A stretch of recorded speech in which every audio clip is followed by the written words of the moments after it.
10-0 right now. I'm 10-0 with the Bears, man. And yeah, that's Elton Jenkins, who joined us in the offseason here on Mr. Relevant, which is presented by Door County Distillery. It's Bears Week, Packers-Bears Week, the oldest rivalry in the National Football League. We get back at it on Sunday, and I have absolutely no worries. Absolutely none. Mr. Relevant, presented by Door County Distillery. I'm Alex Strouf, hanging out with you from the Gruber Law Offices. One Call That's All studio at the Avenue, downtown Milwaukee. Joshie DiMaggio is here as well. Producer Tiny Ants, Hunter Vaughn, back at the Everlight Solar Studio in downtown Madison in the ESPN Madison offices. Thrilled to be with you on this Monday. I talked a lot last week about how I had the bye week EBGBs. I was unable to get my rebound this weekend, but the heartbreak's starting to dwindle. Go away. I've accepted that the Packers lost the way they did to the Lions, and now it is go time in the second half of the NFL season for the Packers, which starts, of course, with the Chicago Bears, who are an embarrassment to football, who absolutely stink. And as Joshie DiMaggio is about to tell you, I was completely wrong about the Chicago Bears this offseason. I thought they would be a playoff team. I thought they would be improved. I thought they would actually be, a pretty decent NFL team. They have been anything but that here through 10 weeks. I was wrong, Joshie. I got after both you and Gabe in the offseason for this take about how scary the Chicago Bears team was. I don't know if I used that word. But it was the best situation ever for a first overall draft pick. Yeah. Caleb Williams is going to be good. They've got things figured out there. Keenan Allen. They brought in Keenan Allen. Add that to Rome Odunze. The Bears are the Bears. There's a reason they're this bad. They can't develop players. They're run top to bottom poorly. And to get out of the funk that the Bears are in is going to take a whole lot more than a draft pick and a couple free agents. This franchise is so far away from relevance, and every minute Matt Eberflus remains the head coach, they are going farther and farther and farther away from being a team that actually matters in football. Cap and J Hood is the morning show. ESPN 1000, ESPN Chicago, our sister station down in Chicago. Every Monday, they are the home of the Bears on ESPN 1000. So every Monday, head coach Matt Eberflus joins David Kaplan and Jonathan Hood, Cap and J Hood. What happened this morning is so poetic and wonderful and lovely as Matt Eberflus is battling through a horrible cell phone connection as David Kaplan is flat out asking him if he's in crisis mode. You have to hear it to believe it, what we heard this morning on ESPN 1000. You will hear the voice of David Kaplan, a longtime Chicago sports writer, sports media member, and Matt Eberflus, very briefly, the head coach of the Chicago Bears. Take a listen to how diabolical and ridiculous this exchange was. Coach, I asked you this last week that, are you in crisis? And you said, no, we're not. So I ask you again, is this a crisis that's going on right now in Hallis Hall? We're looking at this week and this week only. Coach, your cell phone's as bad as the offense right now. Come on, man. What are we doing? Seriously, get the man a phone that works. Get the man a phone that works. Your cell service is as bad as the offense right now. An absolutely ultimate David Kaplan moment. It's a tip of the hat to him, but Bears fans are depressed, and rightfully so. This team stinks. They lost 19-3 to the New England Patriots, who debatably are the worst team in all of football. And they got embarrassed on their home field. Caleb Williams was sacked 9 times yesterday. 9. He underthrew, overthrew, and just completely misthrew about 100 passes yesterday to Bears receivers. They are disgustingly bad. The product that the Chicago Bears attempted to put on the field yesterday might be hands down the worst performance we've seen from any football team in 2024. Yesterday was a complete embarrassment. And I'm going to say it. I feel bad for Bears fans. They finally had hope. I gave them the benefit of the doubt this offseason. I said, yeah, best situation a number one draft pick will ever walk into. That offense is loaded with talent. And they still find ways to suck. They suck. I have absolutely zero doubts the Packers will win on Sunday. Zero. There's a 0% chance that the Packers lose. 0%. And they're on the road.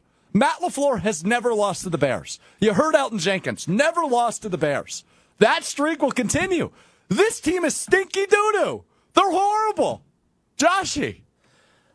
I don't know why you would ever feel bad for that. The way they beat a couple of one-win football teams, and they've got the ship going the right way. The things have all changed. I don't feel bad for them. This is what you get.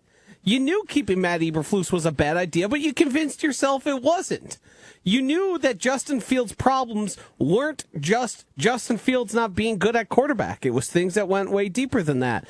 I think Bears fans are in a dangerous spot here because, to be quite frank, the same issues that everyone talked about Caleb Williams as his generational prospect are the ones rearing their head. He does not throw in rhythm. His accuracy when asked to do it is not very good. He's got a very long way to go to be a competent NFL quarterback. He's looked good at stretches, and the offensive line certainly isn't helping him. But can he work within a system and do things when the athleticism that he had over all those other college athletes evens out in the NFL? Yeah.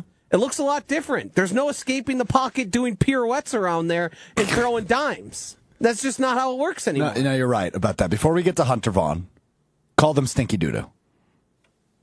Yes. No, say it. Stinky doo-doo? Yeah, call the Bears stinky doo-doo. The Bears are stinky doo-doo. Thank you very much for the contributions, Josh DiMaggio. Hunter Vaughn, we go to you. A few weeks back, after their 35-16 win in London over the Bears, over the Jags by the Bears, some of the Bears fans here in the ESPN Madison office were asking, are we getting on the hype train? Are we ready to go? And I got ridiculed because I said that the team was frauds and all they did was beat up on bad teams. I feel so vindicated right now, and I might be projecting because of how terribly run the Cowboys are, but the Bears are a worse run franchise. I knew the Cowboys were coming up at some point. I knew there was going to be a way that the Cowboys were brought up here. Yes. I mean, I have to. But, it makes the Cowboys look well run with how bad the Bears are right now. It is pathetic. They just cannot figure it out.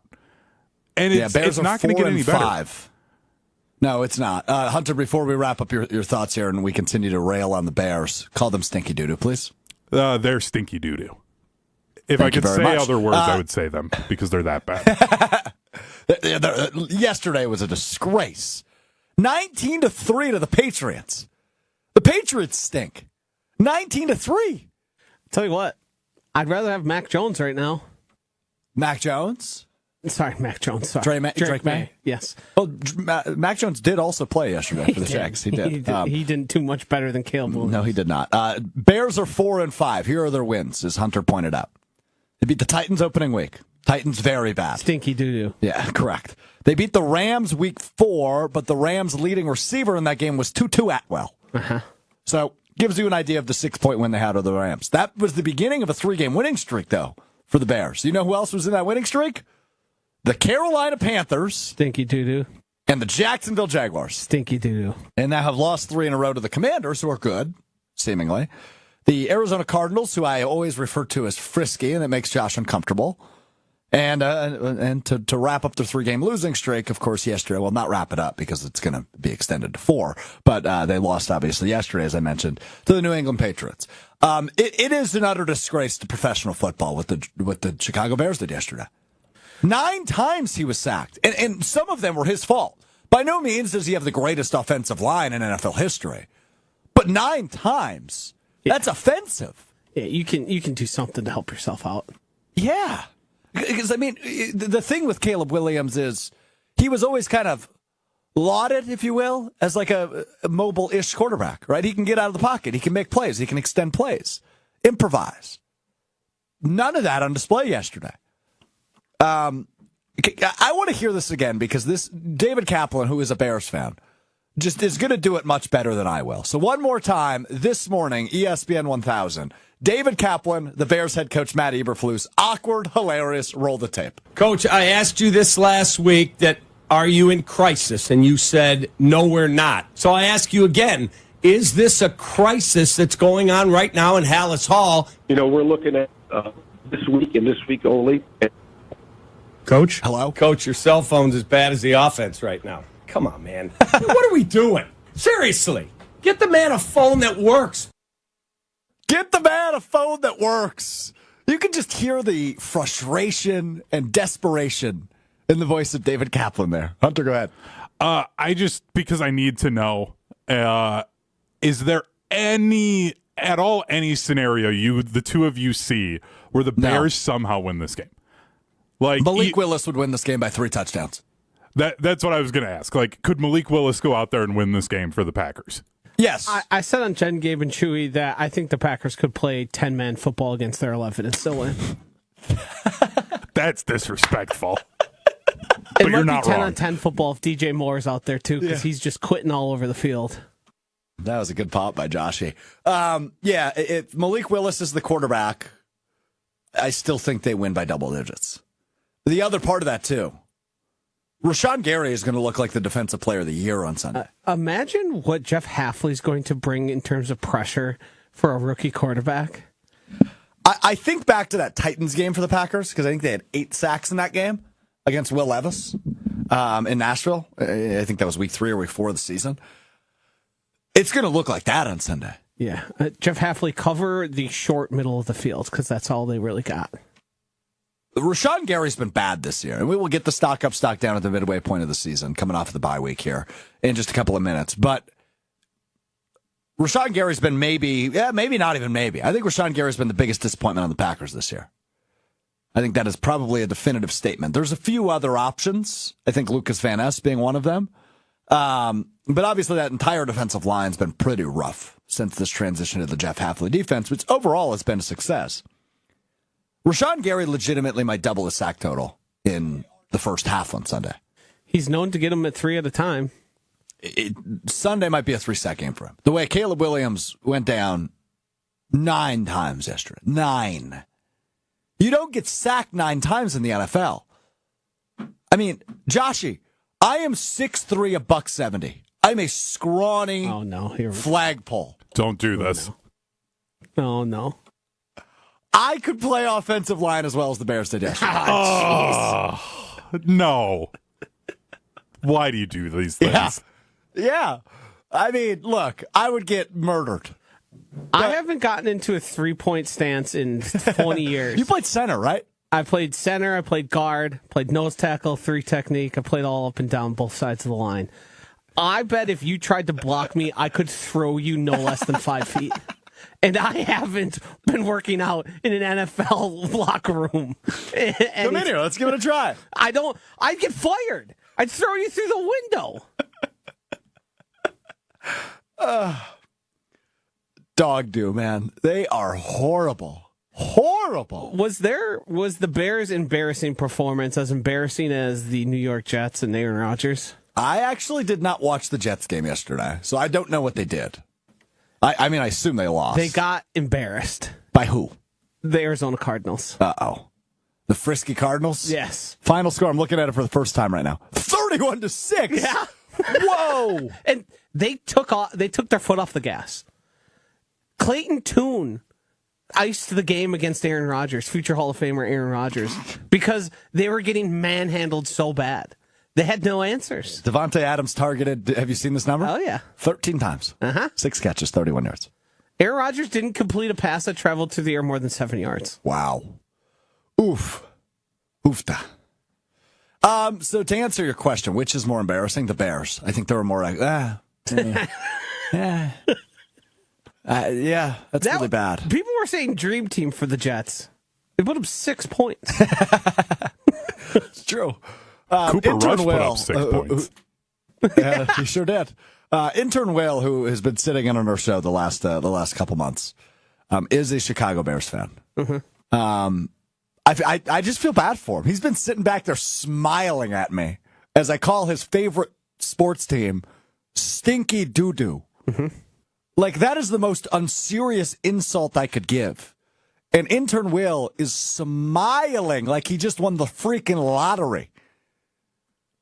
I mean, how sad of a state do Bears fans operate in? This is embarrassing, Will. Will, you should be ashamed of yourself. You shouldn't be smiling. This isn't funny. Your football team is a disaster. What I've never had to live through. Yeah, pull him up to the mic. Let's have intern Will crack the mic. First time ever on Mr. Irrelevant.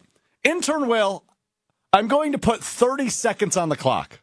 I'm going to give you 30 seconds to say whatever you'd like. FCC approved. Whatever you would like about the state of the Chicago Bears. We welcome intern Will to Mr. Irrelevant. Your time starts in 3, 2, 1, go. I'm not going to need 30 seconds because there's just not enough to say that I can fit in the 30 seconds that will do it justice. They need to fire everybody. Eberflus gone. It's a shame. It is a crime that he has not been fired already alongside Shane Waldron. They are the worst part. This is my least favorite part is that they roll Caleb Williams out there for the last 2 minutes and he just gets killed out there. Absolutely mauled for no reason. We already lost the game. The Patriots had 16 sacks coming into yesterday. Okay, sorry. Can I finish that point, though? Finish the point. They had 16 sacks coming into yesterday's game through 9 games, and then they had 9 in one game. They were like 4th last in the NFL. Yeah, right now I'm 10-0 with the Bears, man. And there's Elton Jenkins, Packers left guard. The reason I'm smiling is because I'm happy that you are bringing them down. Decimating them? Yeah. I'm done. I'm tired. So are you going to watch on Sunday? I'm not. I don't like watching football anymore. I didn't watch the 3 o'clock slate yesterday. I went to Costco. Yeah. You went grocery shopping. For the first time in probably 2 years, I did not watch the 3 o'clock I thought you were going to slate. say for the first time in 2 years, I went grocery shopping. No. Okay. You okay? I'm doing better now. That felt really good to get it off my chest. And to hear David Kaplan kind of go off was awesome, too. Yes, it was. I really, that made my day, honestly. All right, really well done by intern Will there. Thank you, Will. Appreciate your contributions. Oh, man, that was good stuff. Brett chimes in, ESPN Madison on YouTube. Has anybody heard from Jim Rutledge? The answer is nobody. Will join us later this week to preview Packers-Bears. We will hear from Jim Rutledge this week on this program. Our resident Bears fan, obviously, maybe not obviously for people that are new to the show. I used to produce Jim Rutledge for several years on ESPN Madison when I lived in Madison. Good friend of mine. I have no idea how he's going to spin this because Jim Rutledge, I give him credit for this. This is serious. I give him credit. He is unbelievable at spinning stuff. Yeah. He's so good at it. So typically, what I noticed producing for him 3 football seasons I worked with him, if the Bears would lose on Sunday and the Packers would win on Sunday, saying they played different games, right? He'd find a way to start the show Monday by negatively shining light on the Packers, right? They could win by 30. It wasn't good enough for Jim Rutledge, but Justin Fields just threw 4 interceptions. And he would go without mentioning Justin Fields threw 4 interceptions and the Bears lost. He would just nitpick the Packers win. He was very good at it. And there's no one that can get put through the spin cycle like none other. Oh, and I do. Yeah. I do it here all the time. Yeah, you're very good at it. Rutledge is going to put me in a spin cycle. Intern Will just walked out. Yeah. He's calling it a day. He's got class. Oh, okay. I didn't know that. I thought he was like, all right, I get a little time to shine on Mr. Relevant. Peace out. I'm good. Yeah, no, I'll get put through the spin cycle. I think Friday is going to join us, but I have not confirmed that I'll be yet. here to help. Jim and I have gotten into some good arguments. I intend to see one this week between the two of you. It is whatever, though. Jim likes to, it's kind of what I'll give Jim the credit of this. He's better than most Bears fans because he'll just openly say they suck, they're no good, and they're poorly run. Well, people will try and find the margins. Right now, it doesn't seem like the Bears fans are really trying to find the margins anymore. Like it's kind of just hopeless, which is a sort of about face for the franchise. Like they're in a state now where it's as bad as it's been with a situation that was as good as it should have, like as good as you could have imagined. 100%. Also, do you think maybe? Here we go. I think maybe this will be good. The offensive line is in utter disarray. They can't block Jack. You think maybe if you're trying to build a team, an offensive lineman for your number 1 overall pick would have been a good use of that instead of Rome Odunze, who, while seems to be a pretty good player, but isn't protecting your franchise sort of the whole thing? Yeah, that would be accurate. Okay.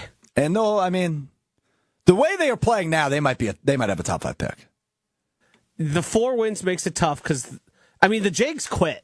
The Jags are bad. The Titans are really bad. When I say the Jags quit, no, they're putting Trevor Lawrence with some sketchy injury and just telling him don't play anymore. Right. They've quit.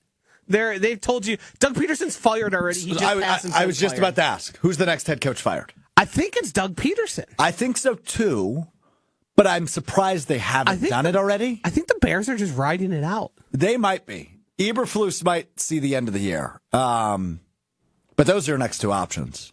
I think the problem is the McCarthy. loss, yeah, who knows? Hunter? Well, it's for both Eberflus and McCarthy. Like, you're not really gaining much at this point by going mid-season fire when you have no one on your staff to do it. Right, because nobody on the staff's right. Nobody's winning that job. So, like, if you can't throwing hire somebody anybody in there. until after Week 18, just fire them Week 18 when it's done, and then you're right there in the mix with everybody else to hire a new head coach.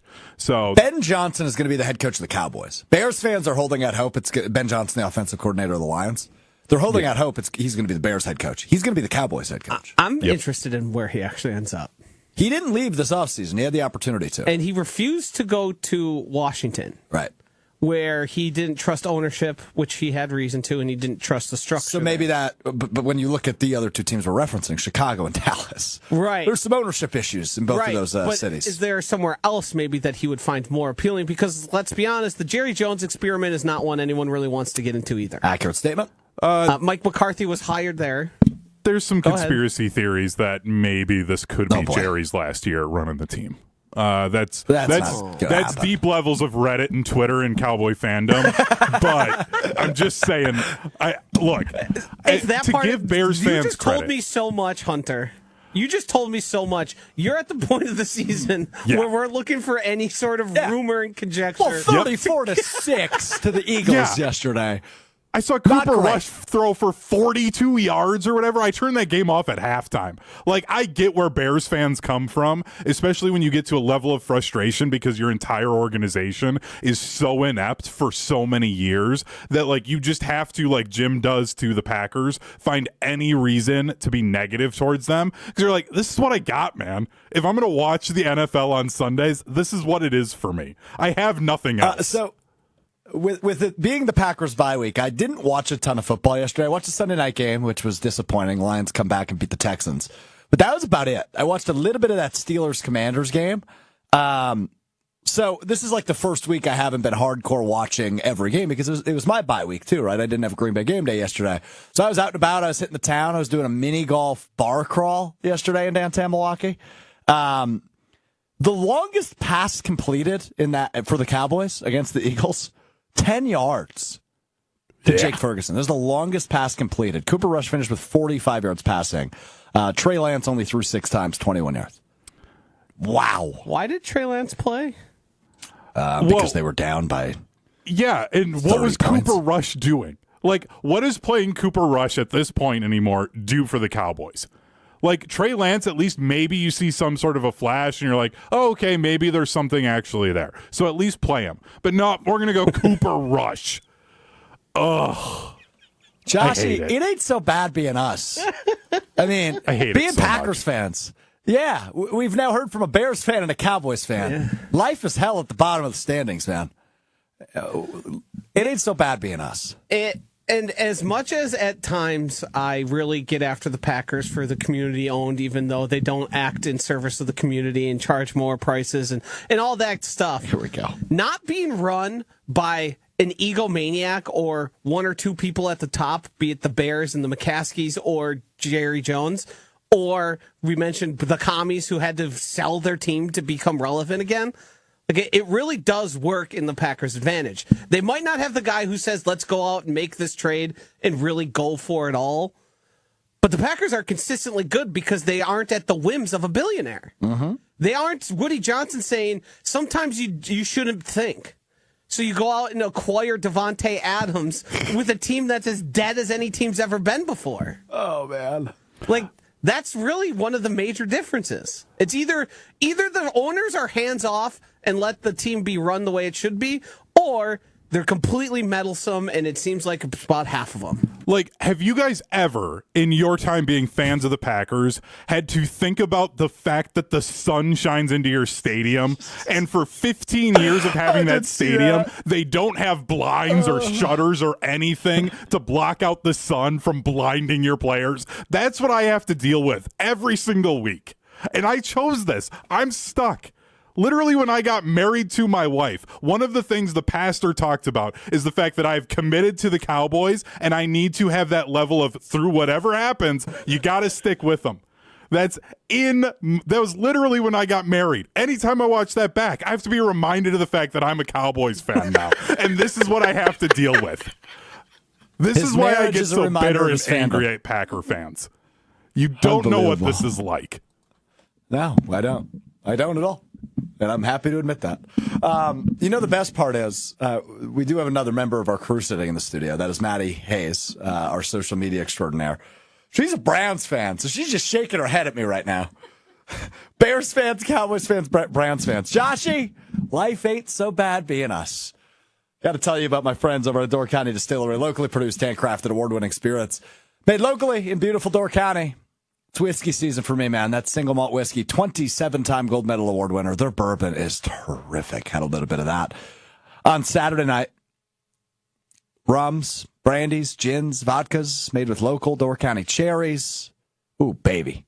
Elevate your experience. Tailgate, party, gathering, whatever you got going on, elevate it with Door County Distillery, doorcountydistillery.com. All right, lots quick throw in. Yeah, quick throw in. Go ahead. You mentioned the Browns. Yeah. The team struggling the most in Wisconsin right now, the Browns and the Bucks. Yeah. They share something in common. Yeah, the answer is Jimmy Haslam. We will get to the Bucks coming up after our break. Also got to get to a bunch of Packers stuff as we get ready to tip off, if you will, kick off the second half of the NFL season for the Packers coming off the bye week. We have our weekly stock up, stock down at the midway point of the season. Want to preview a little bit of the I want to see where the fan base is at. So me and Joshua will have a little conversation. Where are we at entering the second half of the year? Well, we'll get to that. We will also talk a little Milwaukee Bucks. They fall to 2-8 following a loss to the Boston Celtics last night. 8th of the way through the season. Not looking very good. We will talk a little Bucks, and we will wrap up the show with what we learned, as we always do. But first, we step aside for 60 seconds to hear from our friends at Door County Distillery right here on Mr. Irrelevant. I'm Alex Strouf. Fall is here, and once again it has me asking the question, where in the world is Door County Distillery today? It brings me to the great Liberty Station off the Beltline in Madison. Let's go into Liberty Station. Always a good time to enjoy a Door County Distillery old-fashioned made with the delicious cherry brandy, which of course is infused with famous cherries from Door County. Whether you're making an old-fashioned, just splashing in some lemon or lime juice, or just mixing it with a soda, nothing better than the cherry brandy from Door County Distillery. You can enjoy it everywhere, whether it's a tailgate, a holiday gathering, or you're sitting out at the patio right here at Liberty Station. Do it right with the Door County Distillery Cherry Brandy. Check out their website with a huge list of unique cocktail recipes at doorcountydistillery.com. That's doorcountydistillery.com. Yeah, doorcountydistillery.com is the place to be. All right, let's talk Packers. Second half of the season, of course, gets underway Sunday against the stinky doo-doo Chicago Bears.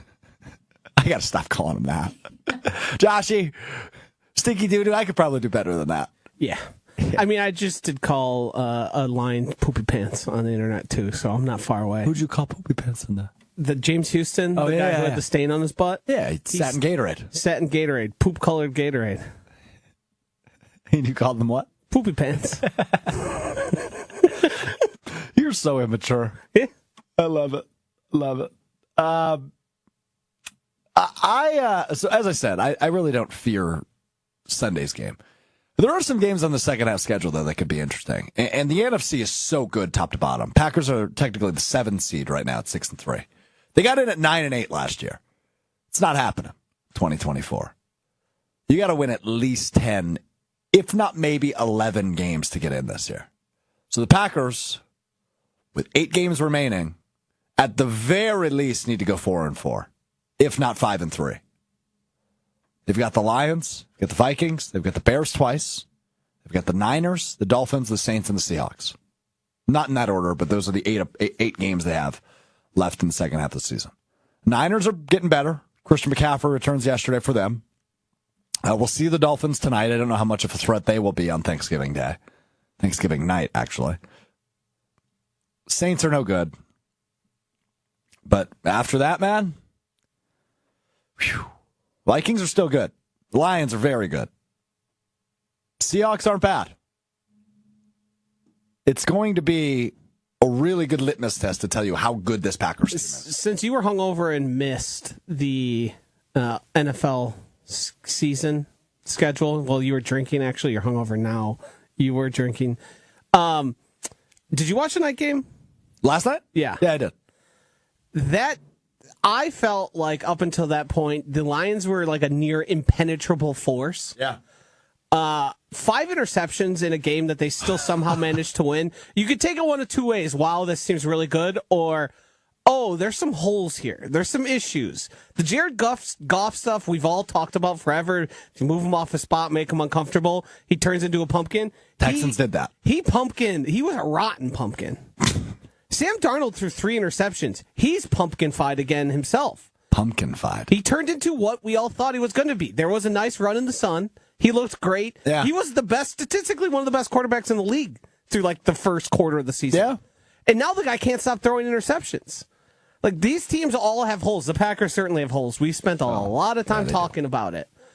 But the way both those teams looked, like, if the Texans didn't put together maybe the worst half of football I've seen in years, like, that's an easy victory. There's no reason to lose that game. No, you're right. The Texans shot themselves in the foot. And to go back to your point on the Packers, of course there's issues, but most of them are pretty self-inflicted, right? I don't feel like any of the Packers' issues are the fundamental Jordan Love's not good enough. Or right. Yeah, like no. The one thing that I think is going to remain an issue is the pass rush.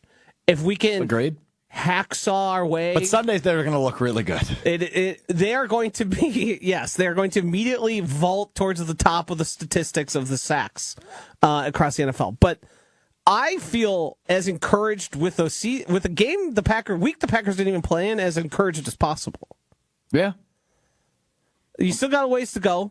You got to fight back. But if you just turn the mistakes and cut them in half, you're a way better football team. Mm-hmm. Mm-hmm.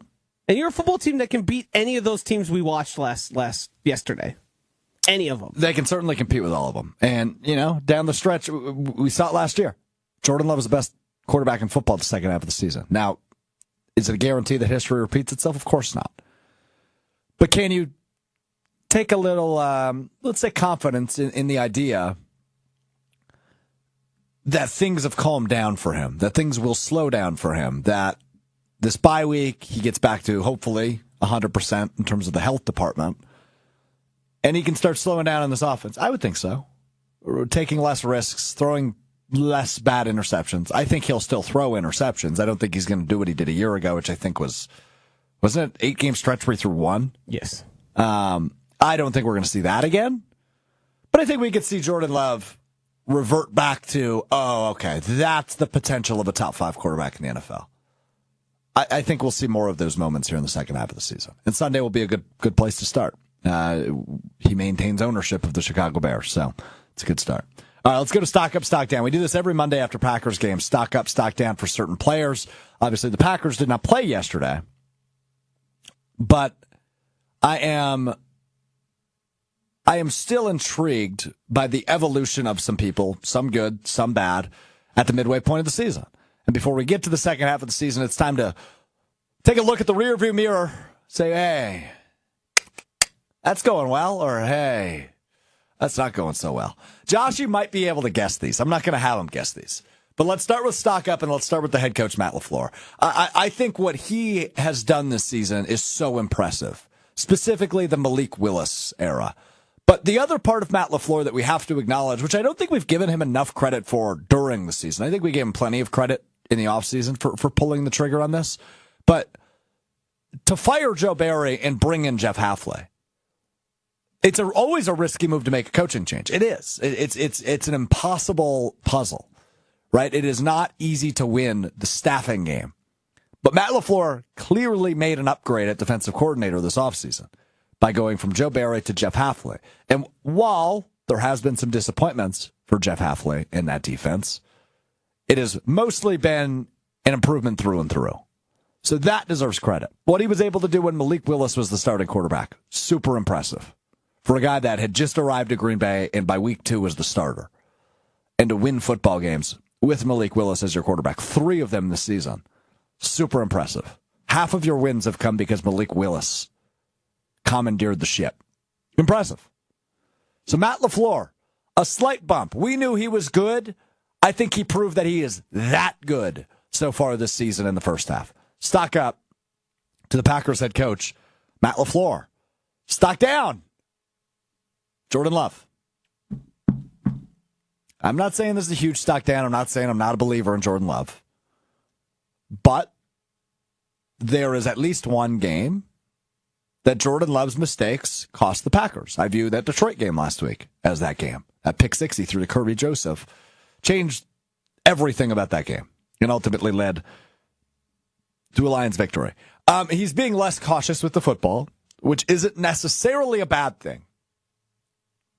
But to miss 2.5 games and lead the league in interceptions going into this past week is certainly not a great stat for Jordan Love. He's turning the ball over just a bit too much. Still a very good quarterback. Still very glad he's the quarterback of the Green Bay Packers. But for what the expectations were for a guy that was briefly the highest paid quarterback in all of the NFL, the expectations is to play like one of the best quarterbacks in all of the NFL. I don't think we've seen that version of Jordan Love yet. Could we still? Yes, absolutely. And I actually have faith we will. I think the second half of the season will be big for Love. Like I said before, I don't think we're going to see what we saw a year ago, exactly what we saw a year ago, but I think we could see something close to what we saw a year ago down the stretch, which is when Jordan Love played his best. Hope he can do it again here coming off of the bye week, entering week 11 against the Chicago Bears. Back to stock up. How about the general manager, Brian Gutekunst? He made some gutsy decisions this offseason, which included getting rid of Aaron Jones, bringing in Josh Jacobs, signing Xavier McKinney. This is a team, historically, that does not make big splashes in free agency. Goody went ahead and made some big splashes in free agency, and those two guys are debatably the team's MVP through the midway point of the season, and Josh Jacobs and Xavier McKinney. Big splashes there. The draft class, once again, coming through. Look at Evan Williams. Look at Edgerrin Cooper and what they are doing defensively for this new Packers defense, rather. Very impressive. So Brian Gutekunst gets a stock up for that. Everybody knows what name is coming next in stock down. We've talked about him already today. It's Rashawn Gary. He got paid big time last season. Still hasn't had a double-digit sack season. Both sacks he has this season, he essentially was untouched. He is not the game wrecker that he was anticipated to be. He was supposed to be the anchor of this defense, and he just hasn't been that. So, we've talked plenty about Rashawn Gary this season, but he is a big stock down so far this year. I mentioned this guy before, Xavier McKinney, huge stock up. Thought he would be a big addition. He's been a huge addition. To help anchor the defensive backfield the way he has, to fit in seamlessly, to being a top 3 defensive player in terms of interceptions on the season for a defense that really struggled with turnovers last year and really overall in the Joe Barry regime. They're turning the ball over, and Xavier McKinney is the biggest factor in that. He has been so good. Nobody's throwing it at his direction anymore. People are scared of him. Opposing quarterbacks are afraid of him. Huge addition to the Packers. Xavier McKinney, huge stock up. Stock down, Rich Bisaccia. What does he do besides collect $2 million paychecks? Seriously. The kicking issues were one thing. Obviously, Anders Carlson was a draft pick last year that Bisaccia had heavy influence on. They move on from him. They bring in Braden Arvison. And again, I understand a lot of this is player execution, but you look at the mishaps on special teams, you look at the punt returns, the kick returns, things always go wrong. There is always at least one level of special teams in every game the Packers play that is an utter disappointment. And to me, that falls on the head guy. That falls on Rich Bisaccia. So once again, I ask, what does he do besides collect $2 million paychecks? Joshy. I'm just glad you and seemingly everyone else are joining my side here, because Rich Bisaccia was brought in to save the special teams that have long plagued the Packers. Mm-hmm. There was going to be investment in special teams players, which we've seen happen, and there was going to be using some of the starters more in positions on the special teams that they previously weren't. It has resulted in the Packers moving from one of the worst to just, they're in the bottom 5. Yeah. And he'll go out there and act all blustery in front of the microphone when he's asked to speak once a week, and nothing will change, and we'll keep blaming players, and we'll keep saying he can only do so much. Huh? Well, he's not doing enough. No. That's the simple answer. That most definitely is. I'm with you on that. So Rich Bisaccia stock down. Final stock up, Josh Jacobs, workhorse, bell cow, stud. Every single synonym of those words can be applied to Josh Jacobs. There were obviously skeptics and non-believers in the move from Aaron Jones to Josh Jacobs. And I get it, right? Because fandom is personal. It's emotional.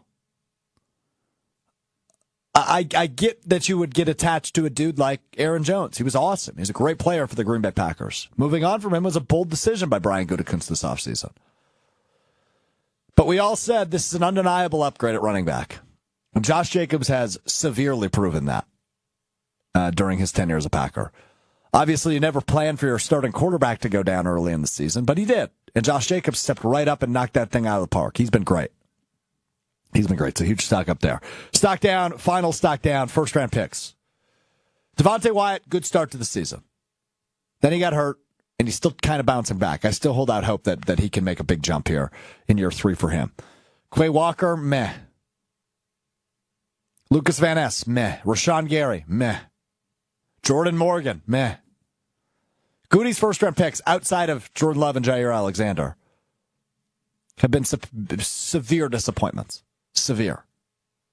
And this is an every year thing, it seems now, with Goody's first-round picks. I still hold out hope for some of those guys, right? Like, I still think Quay Walker can be a good linebacker. I still think it. We just haven't seen him put it all together still. Eric Stokes, by the way, a name I didn't mention, was benched in the middle of a series 2 games ago against Jacksonville. I still hold out hope that Jacob Morgan can be something, right? I mean, it's so early in his development, but he was thrown in there last week against Detroit, and it was not pretty. You're giving me a look. What was the name you used? Jacob Morgan? I don't even know who that is. Jordan Morgan. There we go. Yikes. I went to college with a guy named Jacob Morgan. He played football at Stevens Point. I know a lot of the roster. That's not a real person. No. Jordan Morgan, excuse me. Yep, thanks for catching that. You were giving me a stare. I was like, what did I screw up?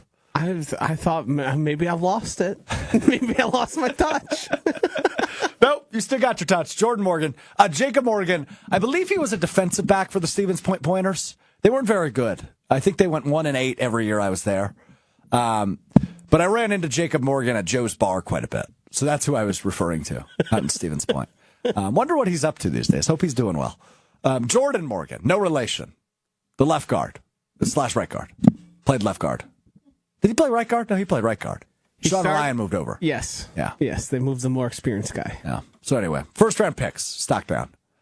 As I get one of their names wrong. Stock down to me as well for my roster knowledge. Josh, anybody I missed?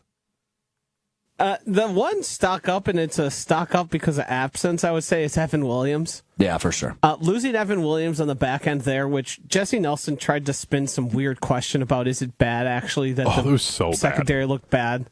Yeah, I saw this. It was so bad and convoluted.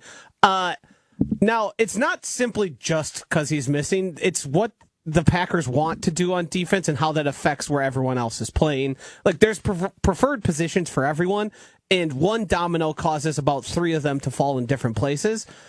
So I would say that is a stock up just merely because we saw what it looked like without him, and that's not a life we want. Mm-hmm. Not a life we want. You're right. I'm with you on that. I also think Rasheed Walker, after having some rough stretches, I feel like he's been playing better. Which is, if we're going really recent here history, mm-hmm. I feel encouraged because I was starting to have some doubts about the old left tackle there. And he seems to at least put those into a place where I don't think he's the best left tackle or ever going to be. No. But you can win with that level of left tackle, and you can win at a very high level. Yes, you can. He's been good. That's all I really want. Well, there was obviously the doubts in the preseason because he won that position so fast. Right, Jacob Morgan. Nice. Jordan. I was looking at Jacob Morgan's Facebook. I was trying to see what he was up to. Jordan Morgan was drafted as a left tackle. Uh-huh. And there was no competition in training camp for that position. I mean, he locked it up day one, did Rasheed Walker. So, yeah, that's really impressive. He's been okay, right? You would like him to cut down on the penalties. But this goes back to what we were saying before, Joshy, which is the self-inflicted wounds are a big issue with this Packers team. Yes. Penalties, drop passes, miscommunications. Those have been the biggest struggles we've seen. And the good news is those are the easiest things to clean up. The drop passes are one thing. The penalties are another. Technique. And that's ultimately, I imagine, and I heard Rob Domofsky say this to you this morning, Joshy, on Jen, Gabe, and Chewy. That's probably a big thing LaFleur is going to be harping on this week when this team returns to practice, this week. So we'll see. But there's one stock down I have to add as begrudgingly as I must. It's Dontavian Wicks. Oh, yeah. I still believe. Leads the league in drops. Still a believer. Guy's still getting a ton of targets for barely even playing out there. But you need to convert more than one of 4 passes coming your way. Yeah, I mean, look, it's as simple as this. And maybe it's not. I just hope it is as simple as this, I should say. This is Devontae Adams year 2. Devontae Adams led the league in drops year 2. Sure did. And he was frustrating as hell. I remember Packers fans wanting to cut him left and right. Yeah. Dontavian Wicks is reminiscent of that era of Devontae Adams because the raw talent it jumps off the TV screen at you. And it's in very much the same way. Yeah. Guys typically go away from quarterbacks go away from wide receivers who have drop issues, but it's really hard to when they're just really open. Mm-hmm. And that's the case right now. Jordan's still going there, which credit to him for doing it and not seeing Dontavian Wicks and going, maybe not. But the guy's open, so he's top 10 in the NFL and getting open. That highlights an important part about Love, though. And I was talking with my buddy about this yesterday. Like, his best quality is the short memory. Yes. Also, sometimes maybe his worst. Maybe. Yes. Yes, maybe also that. We've seen more this year than we did last year. But something that's been so impressive about Love since he took over as a starter is the short memory and the faith in guys, right? He's not doing the Aaron Rodgers nonverbal disappointment communication, right? He's hyping his guys up. He's going back to guys after they drop a pass or turn a drop pass into an interception or whatever, right? He goes back to guys. He doesn't lose his cool, calm collectedness ever, which is so important to be a successful quarterback in the NFL. And Love is that, despite some of the downs we've seen this year. There's been some ups, but there's been plenty of downs too, and hopefully those get cleaned up here in the second half of the season. All right, I want to get to the Milwaukee Bucks before we get to what we learned, because this is ugly, man. 2-8 for the Milwaukee Bucks. 10 games into the NBA season. They're old, and it's not going to get much better.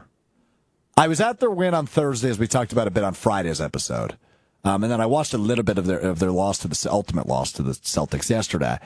They were winning that entire game, and then the fourth quarter came around and ice cold. Moves are completely necessary, but I don't know what they are. You're kind of hamstrung if you're the Milwaukee Bucks, right? Like, you could attempt to move Damian Lillard, but you're not going to get anything he's worth or get up to what he's worth. You're just not moving Giannis, so we can stop that. You're not doing it now. If they're to do it, it's likely in the offseason. But I don't think they're going to do it ever. This city owes a lot to Giannis. This team owes a lot to Giannis. I just don't think you ever move on from him. But Damian Lillard, wouldn't be surprised if he's not a Buck come the trade deadline. The fundamental issues are the following. Number one, they're getting outshot in terms of the three-point line every game they play in. They just can't shoot threes. Taurean Prince and Gary Trent Jr. are fine additions. They can't shoot threes. They move Andre Jackson Jr. to the starting lineup on Thursday, which is great. He's a really good defender. He's a liability offensively. Unless he is turning defense into offense by way of stealing the basketball and getting a fast break layup, Andre Jackson Jr. isn't doing much for you offensively. He's an athletic young player, which the Bucks do not have a lot of, so that's great. But it's not enough to win a championship. It's just not.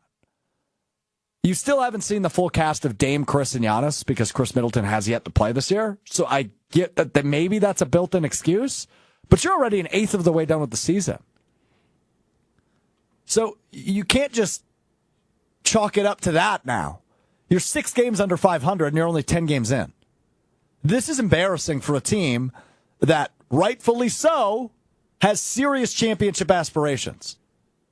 But they look like one of the worst teams in basketball, and they have 2 top 75 players of all time.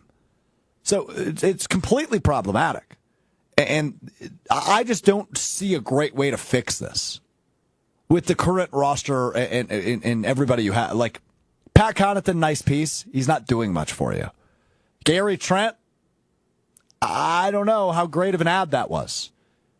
Bobby Portis, I love Bobby. It hasn't been good enough offensively. It hasn't been. So, yeah, when your second or third best three-point shooter on your active roster is Brook Lopez, that's a problem.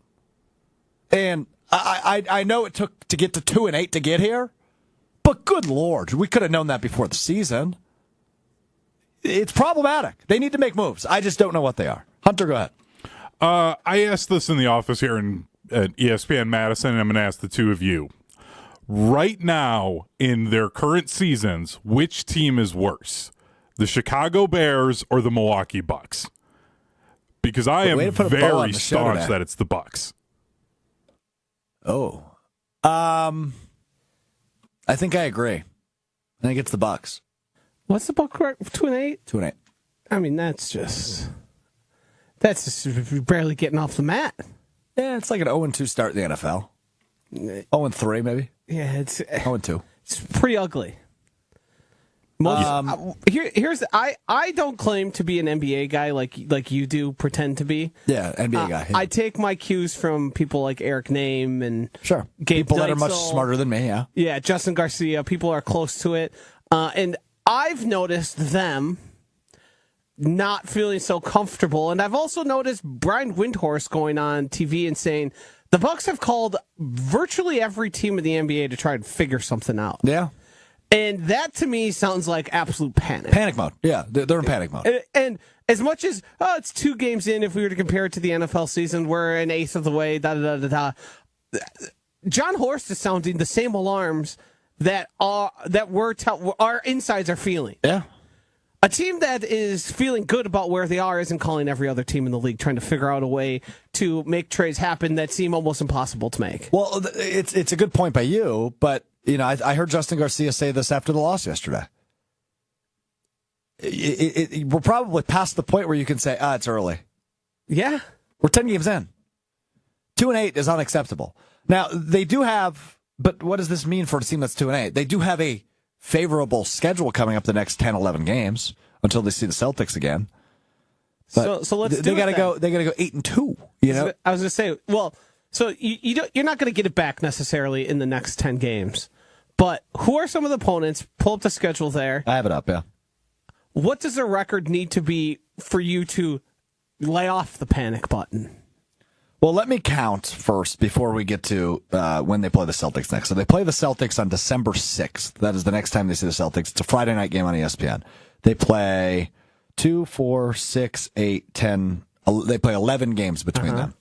Right? And here are some of the names in there. Pistons, twice. Bulls. Hawks, twice. No, Hawks once. The Hornets, twice. Right? So there are bad teams in there. Yeah. For me to lay off the panic button, they're 2-8. 10 plus 11 is 21. So, good math. Thank you. 7-4. I was gonna say 8-3. Anything less than 7 wins feels like. Yeah, if they go 6-5, I mean that makes them what? What's 6 plus 2? 8. and 8 plus 5 is 13. So 6 and 13? No, I did the 8 and 13. 8 and 13.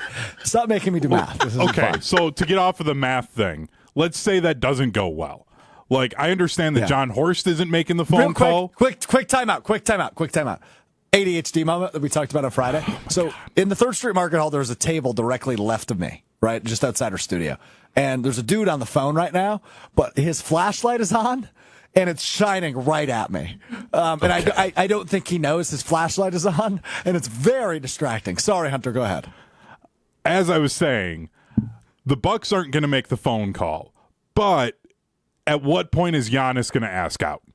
Because I think we are getting very, very close to him asking out. I understand we as a fandom in the state of Wisconsin owe the world to him, but he wants more rings. And it's looking very clear that Bucks are getting that one, and that's all we're getting for the next 50 years. And I'm going to be like my father, thinking back on that one ring that he got to see when he was a teenager with Kareem there.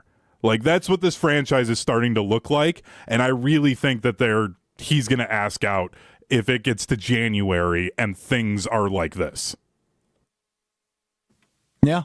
I know people really don't want to wrestle with that because they really like Giannis. He's done everything he's been asked to. He's been a champion of the city. I don't want to do it. But it's your only chance to build for the future, though. Right. And it's going to become real. Like, Is it not already real? I'm saying, like, everyone's tossed it out there. It's been the talk of what feels like the past 4 off seasons. Yes. Is Giannis going to ask out? But he's going to have every right to do it, especially with the way the NBA is constructed. Those guys ask out, they just get out. Mm-hmm. That's how it works. And that's the thing, too, is, like, I'm at the point where I don't blame him. It's going to suck and it's going to hurt that, like, oh, I'm going to have these cool, fun Giannis jerseys, like that kind of a thing. Like, I've loved this era of Bucks basketball, but I don't blame him for wanting to go at this point. This organization has not done what they need to do to maintain the level that they got to. Like, he deserves to go and actually try and win championships. He has done everything he needed to earn that right. I don't blame him at all. Let's play it out like here, though. Even if they end up being a playoff team, what future is he looking at that he could be excited or feel confident in? You have no picks. No. You have no young talent. Not really. And your team's just going to continue. So, like, what story would you even try and tell Giannis other than hopefully the built-in excuse of Chris Middleton is likely what you tell Giannis. You can get one more with Chris. Right, but is it really one more? I mean, Giannis is smart enough to realize the Chris thing is what it is. He's not going to be able to consistently be out on the court. He hasn't been able to for a long time. That ship sailed. Yeah. They're getting older. They have no assets. The one asset is the one who can say, all right, this is over. Hmm? I'm not ready to wrestle with this yet. Why wouldn't, also, like, Dame has no loyalty to Milwaukee. No. He could just say, hey, get me out of here. And I wouldn't be shocked if that happens. If they bring in a younger guard who can play a little bit more defense, you would desperately need three-point shooting. You just don't have any of it. You get rid of Dame, you lose your best three-point shooter. I hate wrestling with this because it shouldn't look like this. Isn't that one guy shooting like 80% right now? That one guy, that was specific. AJ Green. Yeah, little white guy. That would be AJ Green. Yeah, he's having a nice little run here. But more AJ Green minutes, baby. Yeah, I'm for it. I'm for anything at this point. That's a sad state of affairs. Well, 2-8 is a sad state of affairs. So, all right, we'll talk more Bucks later in the week. We will also continue to preview Packers-Bears later in the week. Hey, I had a nice winning weekend on Underdog, UnderdogFantasy.com. Heck yeah, I did, baby. Just not the picks I gave out on the show. I was going to say, how'd that fare? Ofer. Oafed? Ouch. Yeah, Friday was rough, but got a nice NBA win on Saturday. Had a couple of NFL wins on Sunday. So not a bad weekend on Underdog for me. I ended up in the green, which is always a good weekend. You can get in on the fun, man. Monday night tonight, get in on the action. Underdog's pick'em game. You look at projections on player stats. You pick higher or lower. You can do anything between 2 players to 8 players. You go all the way up to 8. You You can win up to 1,000 times your money on Underdog. When you sign up using promo code GoodKarma right now on the Underdog app and UnderdogFantasy.com, you get a 50% deposit match and a free pick at sign up. No better time than the present, baby. Elevate your watching experience. Elevate your bank account. Underdog and UnderdogFantasy.com. Use promo code GoodKarma, GOODKARMA, GoodKarma at sign up. Get up to 50% deposit match and a free pick at sign up. All right, we wrap up the show each and every day. Well, Monday, Wednesday, Friday, 3 times a week. It's what we learned. You learn something new every day. We learned something new today. And I learned that Jerry Jones and Brad Nortman are a lot more alike than we knew. What? Exactly. Jerry Jones, of course, the owner of the Cowboys and general manager of the Cowboys. I know where you're going. Hunter's favorite person. Brad Nortman, one of my dear friends. I work on Kyle Bruston Nortman with him every day, 2 to 5. Brad Nortman. You think he'd call you a dear friend? I think so. Yeah, I do. I think just 'cause He'd he's say nice. a friend. Yeah, no, he'd say dear friend. He'd say dear friend. You could text him and ask him right now. Text him. Yeah, do it. Brad Nortman played 6 years in the NFL. Made a good chunk of change. Brad Nortman has a beautiful home. It's huge. It's a gorgeous house. I've been there, Joshy, because we're dear friends. And Brad refuses to hang blinds up. He has black garbage bags taped to his bedroom window. CeeDee Lamb, after yesterday's Cowboys loss, Hunter, blamed not having blinds in AT&T Stadium for the reasoning of why I want to say dropped, but he never really touched it. Dropped the touchdown pass that he was open for. He just never really saw it, though, because of the lack of blinds. So Jerry Jones made a joke that they should just tear down the whole stadium and build a new one, given CeeDee Lamb's request. And I think if I told Brad he needs to put blinds in his house, he'd say, we might as well just tear down the house and build a whole new one. So, Jerry Jones, Brad Nortman, 2 P's in a pod. You got a response from Brad Nortman? Have not heard back yet. Okay. See, I didn't know he put up garbage bags. yeah, and that's the thing. At least Brad did something. Jerry Jones has had 15 years and does nothing. Your team CD here. Oh, absolutely. It's ridiculous. This constantly happens with them. Jerry's like, nah, man, it looks cool. I don't care. I hate that man. We're back with you Wednesday beginning at 12:30, ESPN Milwaukee, ESPN Madison on YouTube. Of course, you can find the podcast, Mr. Irrelevant, wherever you get your podcasts, Apple Podcasts, Spotify. We do this 3 times a week. Freshly uploaded in your podcast feed about 1:30 each Monday, Wednesday, and Friday afternoon. Hunter's here every day. Josh, he's here every day. I'm here every day. Packers, Bears. Bears week, baby. It's Mr. Relevant. I'm Alex Strouf. Before I say peace, I would like Elton Jenkins to sign us off of today's Mr. Relevant, stating his record all time against the Chicago Bears. You know, right now I'm 10-0 with the Bears, man. And Peace.